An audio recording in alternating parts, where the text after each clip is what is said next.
Have you ever tried mushrooms? I'm actually on mushrooms right now. Okay. Cool. Nice. That's awesome. Yeah. So you probably noticed that colors look different and sounds sound slightly different. Like music on mushrooms is great, right? Sure. I mean, I think everything on mushrooms is great. But I could say that, there's a nuance, like you're more in the moment, you're more in the now, you're more attentive in a way, and your heart is also more open when you're on psilocybin. So, and the thing I like about it, it's like I was never into pot. I've never really been into pot. It never really did much for me. Psilocybin was something that I integrated much later in my spiritual journey. It's only been probably 2 years now since I really integrated it in. But it's I mean, the moment you do it, you're like, why doesn't everybody do this? It's like, it's just so heart opening. Yeah. And it's kind of crazy that it's even something that's illegal, right? Because the nice thing about psilocybin is you can kind of jump in and out. I mean, depending on how much dose you've taken, right? You can literally jump in and out of it if you're microdosing and still be completely active. Like I wouldn't even have known that you were on, mushrooms right now. But I'm like quote unquote micro, but it did between like a quarter and a third of a gram. yeah, totally. So one of the things that I noticed when I started going on mushrooms is I could see auras more clearly. So I can see your aura right now, for example. I don't need to be on mushrooms anymore because my brain has learned how to see auras, and I can still see it. Just as if I really wanted to focus on it, I could see the flower of life structure in this room without even being on mushrooms now. What do you see in my aura?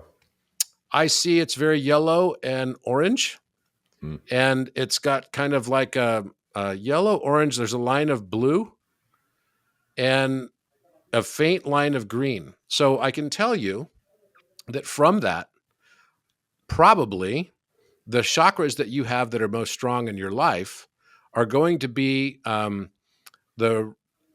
the sacral chakra, probably the solar plexus, which is kind of the yellow color. So you've got orangish, yellow, some of those lower ones, but then you've also got your pineal gland is quite open. So your pineal gland is quite open, but the one that wasn't open that I, would sometimes see, more open was the heart chakra. So that could happen for any reason. Sometimes the heart chakra is something that kind of might be closed because you've had some, recent issue or something, or it could be something that's a long-term held traumatic event that you've had that, your heart was hurt. That could be any one of those things. Or it might just be that you decided today, I'm not going to feel it as much, even though you're on mushrooms right now. And that usually has the effect of opening it up. And I've even seen it in a daytime where it'll just start opening up. And maybe by the end of the podcast, we'll see that as well. Yeah. But once you're in total balance, then the aura will be a balance of the rainbow, like literally a balance of the rainbow.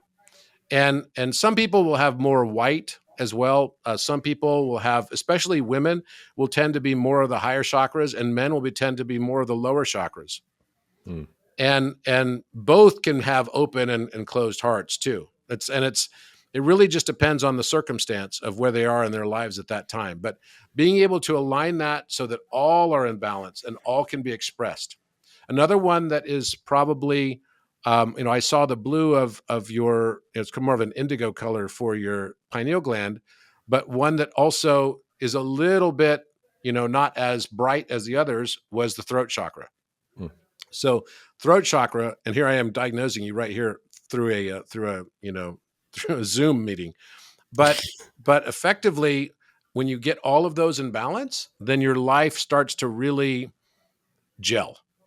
Yeah. And it can be one day you can have it in balance, and the next day it cannot be in as much balance. It could be any number of factors that can impact it.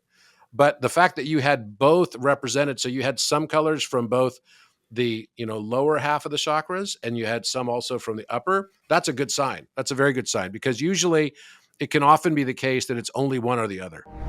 Thank you guys so much for watching. If you enjoyed that episode, you might also enjoy this episode over here, as well as this one over here. Thanks for subscribing. Appreciate you. I'll see you in the next video.